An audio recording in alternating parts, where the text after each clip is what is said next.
So there I was, right in front of the King of Sweden, about to receive an award. I mean, I was actually in his castle, big, beautiful castle, and there he was in front of me with his royal smile.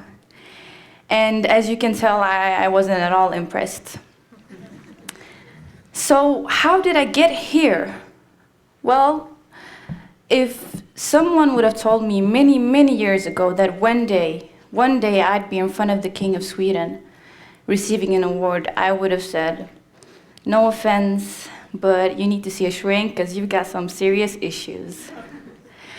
And if someone would have told me that one day I'd be at TEDx Manhattan Beach in California speaking, I would have probably referred that person to the same shrink I sent that first person to. So how did I get here?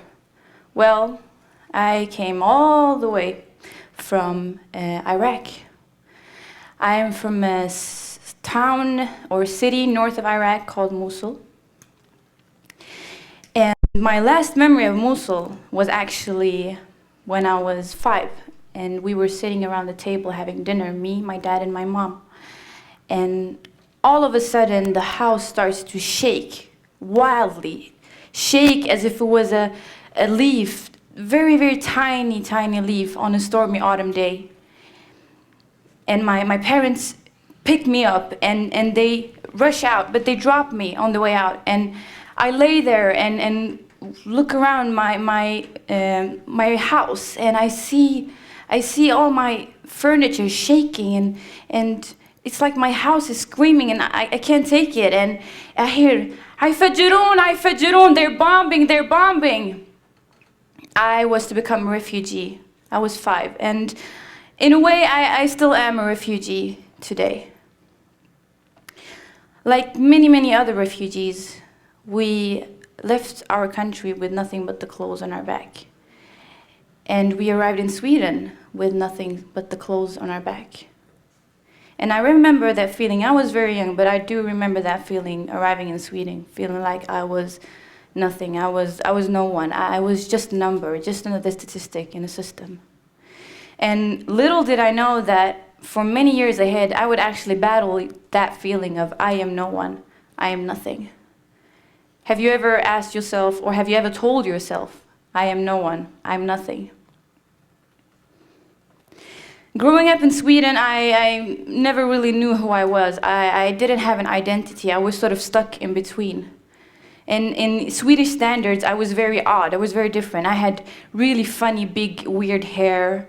My clothes weren't modern. I had quirky interests in music and arts. And I was constantly reminded of that because I was not the norm. I was very different.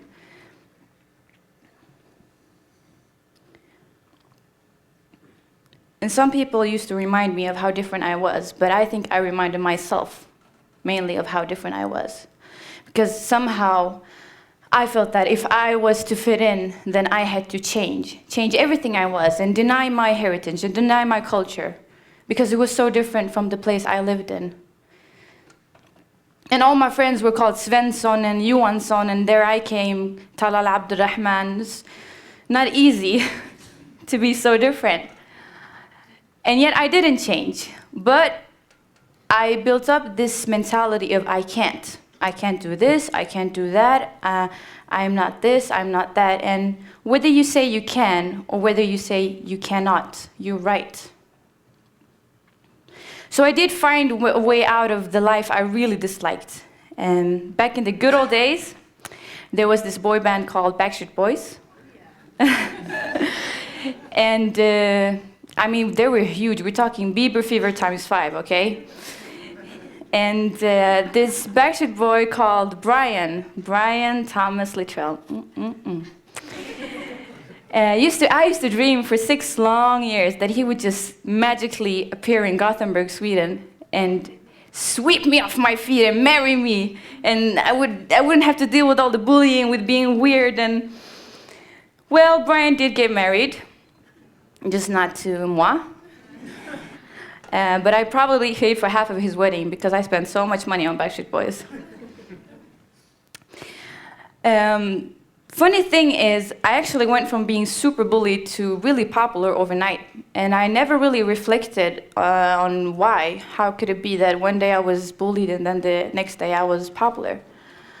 I packed my bags and I moved to London to pursue psychology. And there everything sort of collapsed again. I had no place to stay. I used to sometimes sleep in the library. And when I did find a place to stay 6 months later, I had no kitchen. But something was very different that time. I had changed my attitude.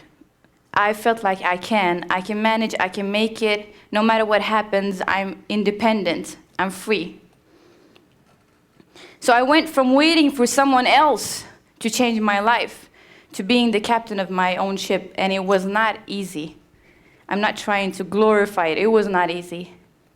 And I remember, since I didn't have a kitchen, I used to cook my meat with the iron on a plate or an iron board.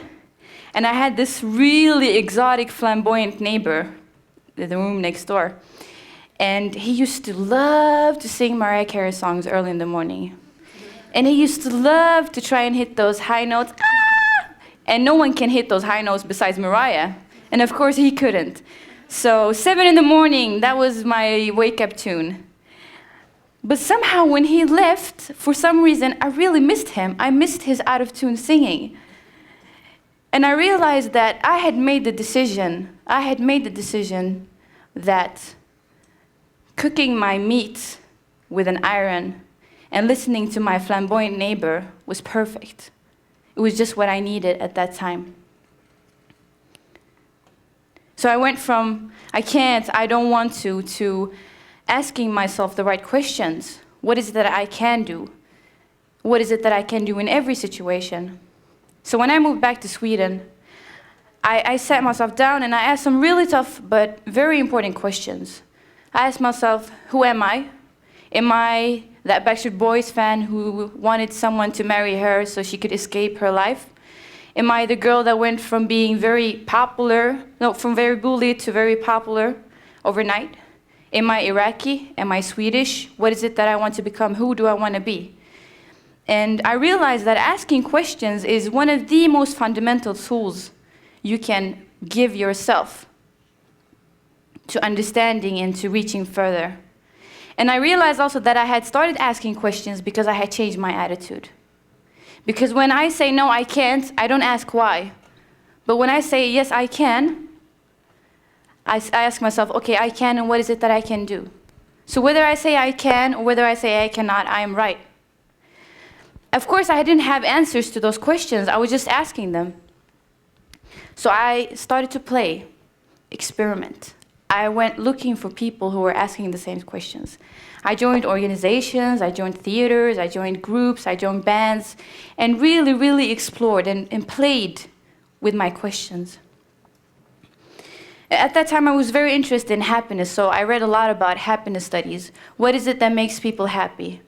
What is happiness? And I read a study that said that happiness or a happy life is a life that is meaningful, a life of purpose, a life that extends beyond your own needs.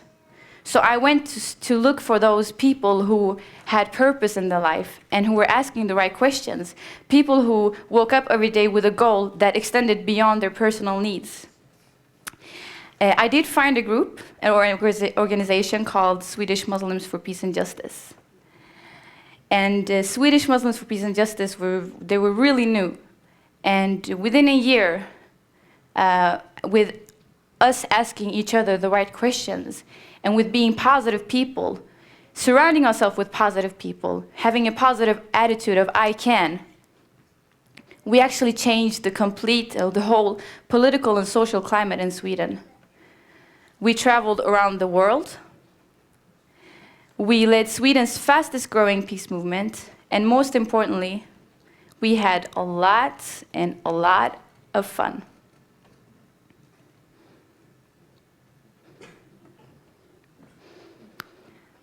I want to share our formula for our success with you. As I told you in the beginning, whether I say I can or whether I say I cannot, I am right.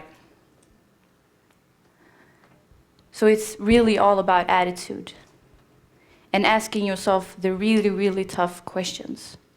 Who am I? Who do I want to be? But most importantly, asking yourself, what is it that I want to do? Okay, I want to become a singer. I want to build an orphanage. I want to become a footballer.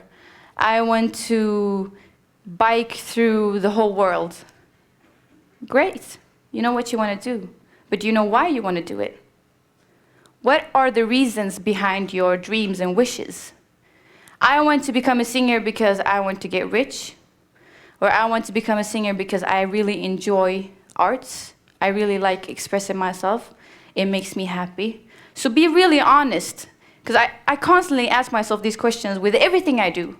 What is it that I want to do? But also why? What are the reasons behind things I want to do? And finally, how am I going to do it? Am I going to do it alone? Will I surround myself with people who say I can? Or will I surround myself with people who say I cannot? And to this day, even when I came to California, when I said yes to TEDx, I asked myself, why? Why am I going to say yes to TEDx? And how am I going to do it? So these three questions are something I carry with me and something that my colleagues carry. And it was with these three questions and the right group of people that we managed to change so much in Sweden and in Europe. And as Steve Jobs said,